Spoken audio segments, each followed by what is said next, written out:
Hello friends, welcome to Indian Flavors. இன்னைக்கு நம்ம வீட்டில் நார்மலாக இருக்கிற மூணே பொருள் வச்சு கோதுமை பிஸ்கட் எப்படி பண்ணுறதுன்னு பார்க்கலாம். இப்போ குழந்தைங்கள்லாம் வீட்டில் இருக்கிறதுனால ஏதாவது ஸ்நாக்ஸ் செஞ்சு தர சொல்லி கேட்டே இருப்பாங்க. ஸோ அப்படி இருக்கிற குழந்தைங்களுக்கு நீங்கள் இந்த ரெசிபியை செஞ்சு கொடுங்க, கண்டிப்பாக அவங்க விரும்பி சாப்பிடுவாங்க. இப்போ நம்ம வீடியோக்குள்ளே போகிறதுக்கு முன்னாடி என்னோடய சேனலை நீங்கள் ஃபர்ஸ்ட் டைம் விசிட் பண்ணுறீங்க அப்படின்னா ப்ளீஸ் மறக்காமல் கீழே இருக்கிற சப்ஸ்கிரைப் பட்டன் அழுத்தி சப்ஸ்கிரைப் பண்ணிக்கோங்க. கூடவே அந்த பெல் ஐக்கனையும் கிளிக் பண்ணிக்கோங்க. அப்போ தான் நான் போடுற வீடியோஸ் எல்லாம் உடனுக்குடன் உங்களுக்கு வந்து சேரும். கோதுமை பிஸ்கட் பண்ணுறதுக்கு ஃபஸ்ட் நம்ம ஒரு மிக்சிங் பவுல் எடுத்துக்கலாம். அதில் அரை கப் அளவு நாட்டு சர்க்கரை பொடி இருக்குல்ல, அதை சேர்த்துடலாம். இந்த நாட்டு சர்க்கரை பொடிக்கு பதிலாக நீங்கள் வந்து வெள்ளை சர்க்கரை கூட ஆட் பண்ணிக்கலாம்.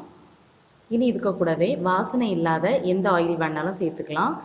நான் வந்து அரை கப் அளவு சன்ஃப்ளவர் ஆயில் தான் ஆட் பண்ணிக்கிறேன், தேங்காய் எண்ணெய் சேர்த்துறாதீங்க. இனி இதை ஒரு விஸ்க் வச்சு நல்லா கலந்து விட்டுக்கலாம். இது வந்து இந்த எண்ணெய் அப்புறமா நாட்டு சர்க்கரை பொடி இந்த ரெண்டும் நல்லா மிக்ஸ் ஆகணும், அந்த மாதிரி கலந்து விட்டுக்கோங்க. இந்த மாதிரி நல்லா கலந்து விட்டதுக்கப்புறமா ட்ரை இன்க்ரீடியன்ட்ஸ் எல்லாம் ஆட் பண்ணிடலாம். ஒரு கப் அளவு கோதுமை மாவு சேர்த்துடலாம். இது வந்து சலித்து சேர்த்துக்கணும், அப்போ தான் லம்ஸ் இல்லாமல் நமக்கு வந்து ஸ்மூத்தாக மாவு கிடைக்கும். அதுக்கப்புறமா 1/8 டீஸ்பூன் அளவுக்கு பேக்கிங் பவுடர், பேக்கிங் சோடா இல்லை பேக்கிங் பவுடர், இது எல்லாத்தையுமே ஆட் பண்ணிவிட்டு நல்லா சலிச்சு விட்டுக்கலாம். இந்த மாதிரி நல்லா சலிச்சுட்டு 1 டீஸ்பூன் அளவு வெனிலா எசன்ஸ் வந்து வாசனைக்காக நான் சேர்த்துக்கிறேன். உங்கள்கிட்ட இந்த வெனிலா எசன்ஸ் இல்லைன்னா ஒரு 1/4 டீஸ்பூன் அளவு ஏலக்காய் பொடி சேர்த்துக்கோங்க. ஸோ இது ரெண்டுமே ஆப்ஷனல் தான், உங்களுக்கு தேவையில்லைன்னு நினச்சிங்கன்னா விட்டுடலாம். இனி இதை கையால் நல்லா மிக்ஸ் பண்ணிக்கோங்க. மாவு வந்து மிக்ஸ் பண்ணும்போதே உங்களுக்கு தெரியும், தண்ணியாக இருக்கிற மாதிரி இருந்துச்சுன்னா இன்னும் கொஞ்சம் மாவு சேர்த்துக்கோங்க, கெட்டியாக இருக்கிற மாதிரி இருந்துச்சுன்னா கொஞ்சம் பால் சேர்த்துக்கலாம். ஸோ இப்போ நான் வந்து எல்லாத்தையும் மிக்ஸ் பண்ணியாச்சு, இந்த கன்சிஸ்டன்சியில் இருக்கிற மாதிரி எடுத்துக்கலாம். ஸோ இனி வந்து நம்ம பிஸ்கட்டை வச்சு பேக் பண்ணுறதுக்காக பேக்கிங் ட்ரேயில் கொஞ்சமாக பட்டர் அப்ளை பண்ணிவிட்டு மேலே பட்டர் ஷீட் போட்டு ரெடி பண்ணி வச்சுருக்கேன். இனி நம்ம மிக்ஸ் பண்ணி வச்சுருந்த மாவு இருக்கு இல்லைங்களா, அதுலேருந்து கொஞ்சம் கொஞ்சம் போர்ஷன் எடுத்து ஃபஸ்ட் நம்ம உருண்டைகளாக உருட்டிட்டு அதுக்கப்புறமா நம்ம வந்து உள்ளங்கையில் வச்சு ஒரு வாட்டி நல்லா ஸ்மூத்தாக உருட்டிக்கணும்.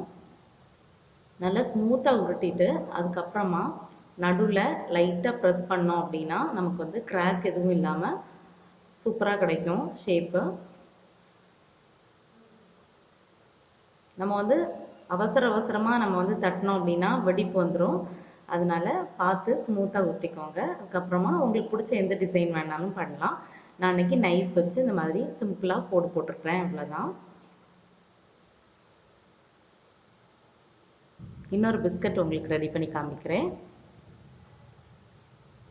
ரொம்ப அழுத்தம் கொடுத்து நம்ம வந்து உருட்டக்கூடாது, லைட்டாக தான் நம்ம வந்து தட்டணும். இந்த மாதிரி அழகாக ஷேப் பண்ணி எடுத்துக்கோங்க. உங்களுக்கு பிடிச்ச டிசைன்ஸில் நீங்கள் பண்ணிக்கலாம்.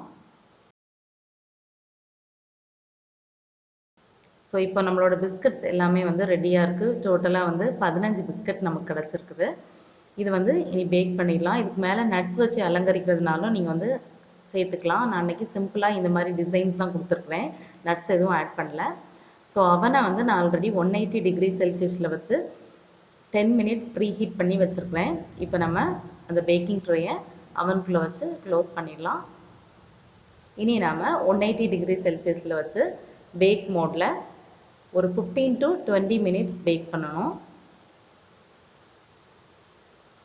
இப்போ கரெக்டாக 15 மினிட்ஸில் நம்மளோட பிஸ்கட்ஸ் எல்லாமே வந்து நல்லா சூப்பராக ரெடியாக இருக்குது. பாருங்கள், அடியில் வந்து அந்த பாட்டம் ப்ரௌன் ஆகிருக்கு. ஸோ இந்த டைமில் நீங்கள் எடுத்துடணும். ஸோ இது நல்லா ஆறி ரெடியாக இருக்குது. பாருங்கள், நம்மளோட பிஸ்கட்ஸ் வந்து சூப்பராக அப்படியே கடைகளில் வாங்குகிற மாதிரியே இருக்குது.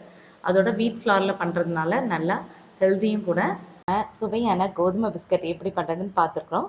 கண்டிப்பாக இந்த ரெசிபியை நீங்களும் உங்கள் வீட்டில் ட்ரை பண்ணி பார்த்துட்டு எப்படி இருந்துச்சுன்னு கமெண்ட்ஸ் எல்லாம் மறக்காதீங்க. இன்னொரு நல்ல வீடியோவில் உங்கள் எல்லோரும் மீட் பண்ணுறேன். தேங்க்ஸ் ஃபார் வாட்சிங் ஃப்ரெண்ட்ஸ். பாய்.